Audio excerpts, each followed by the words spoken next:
Okay, so I have this Hunter MP rotator nozzle.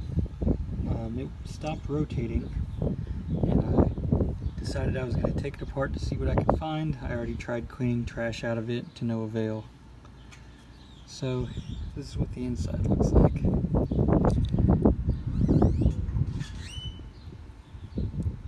I washed it. It did have some trash in there that I washed out. This black piece right here was in there as well. I dug that out. It fits in the top where the concave part goes down, or the beveled part goes down, fits inside of there underneath the silver ring. And this part, which is the head, I just had to pry it off of there. So I'm going to try to put it back together and see if it still works. I don't know if it will or not. It took a lot of force to pop the blue portion off of the center post there. We'll see what happens. Have a flat side to it right there. It's kind of flattened, and then on the reverse side it does have a nib, or maybe a locating piece right here. There you go, right there, where that's nowhere else around the bottom side of that. Flat side, as you can see right there, and a nib right here. So I'm not sure how that's supposed to line up inside of here, but we will find out. Another thing important to note is that if you look at the center where all the jagged parts are, there seems to be a flat spot about the 12 o'clock position, and I'm going to align that flat part with the flat part of the black ring. So trying to line that up was pretty futile. It just floats around in there. I'm not sure if I've already broken it or it's made to float in that area. I'm not sure, but I'm going to try to put the cap back on and see how it goes from there. Okay, all I did was press the cap back on, the top back on, and it popped back through. Interestingly enough, it did push out a little black flake and some grease, so I'm thinking it's on. It didn't seem to secure very well anymore, and then it finally came apart altogether. You can see there's a grease in there. This little rubber grommet shaped like a cone that the steel rod goes to the center. Here is a cap. It sits down in there on top of that. And then this guy right here, which is the top part of your sprinkler head you're somewhat familiar with, goes on top. All this looked pretty clean inside though, and it was greased as well, but I think I may have broken it by pulling this off the shaft. May have done it in. Top part, it has this centerpiece there that definitely seems like it's plastic, but it may be pressed into the other piece of plastic. And then this in the center is definitely some sort of O-ring gasket, but I cannot pull that out. Push it back together, I found this top portion, which is the part you see on the very top of your sprinkler head, and the underside of it that I was showing you, which was this. These are two pieces that stack on one another. So this is the top. Looks over this guy with all his grease and little holes. Sits on top. Like that. So it's all back together now. I literally just pressed it all back together. Well, this is what it started doing after I took it apart and put it back together. So I think it's safe to say I don't know what I'm doing, and these aren't that serviceable. It worked fine at first, but then it would spray and stop and spray and stop. Pretty much wrecked. When I took it apart, the shaft came with the head this time. You can see I marred up the bottom there a little bit. And the shaft has a bevel on one end, and it's not beveled on the other anyway. The thing I wanted to show was, you can see this black ring fits into the grooves,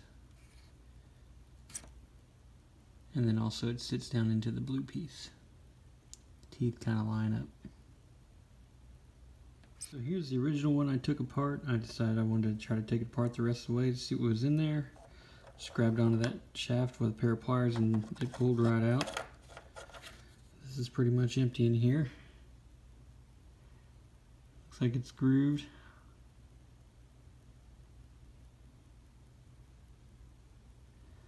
Okay, and then this is the piece that goes down below, or it goes inside. Has this piece that rotates, this top blue piece that comes off of there. With that blue piece off, the top blue piece.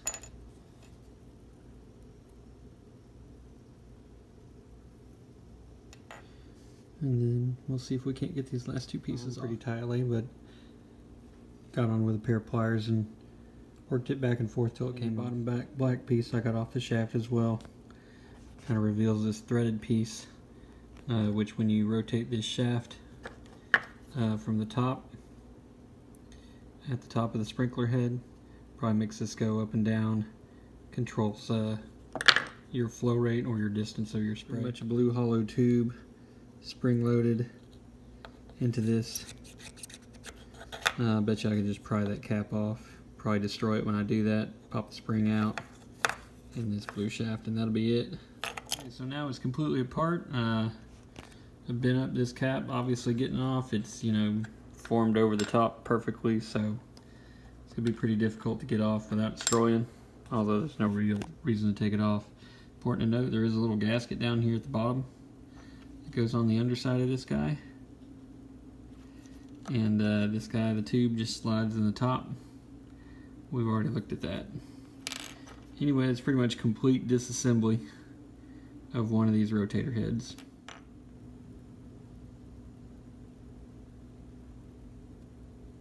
So my final thoughts are, if you have one of these that quits rotating, I'm pretty sure this screw in the center, obviously it stays where it's at when your sprinkler's on, and your problem lies in the head rotating on the shaft here.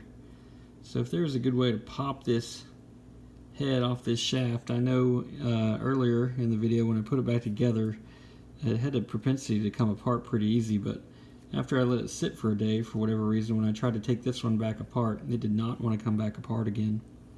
Of course, when you pry it apart, you know, if you damage these veins here, that's going to screw up your spray pattern. Then it's going to be no good.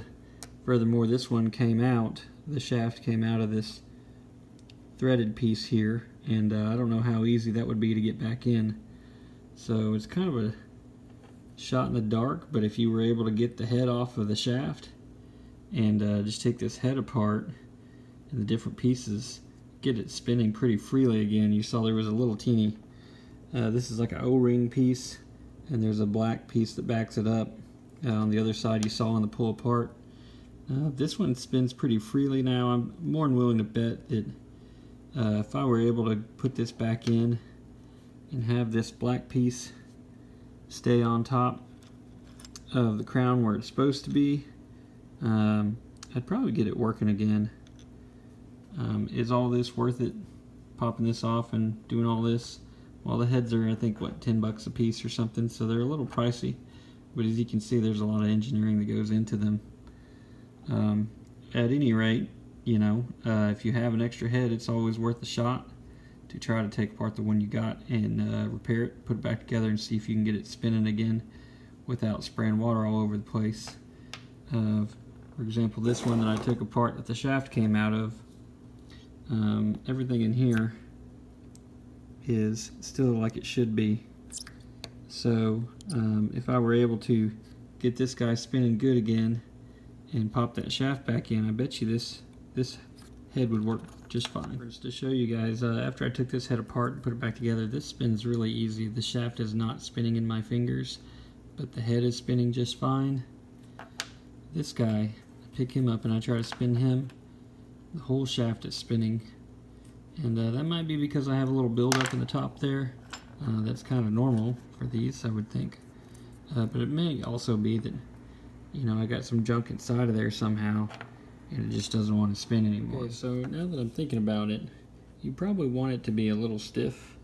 If you remember earlier in the video, This guy, I believe it was just spinning crazy, like super fast. That's going to be no good. You're not going to get the distribution of water that you need. Looking at this guy, and you can see all these vanes are tilted a little bit to the side.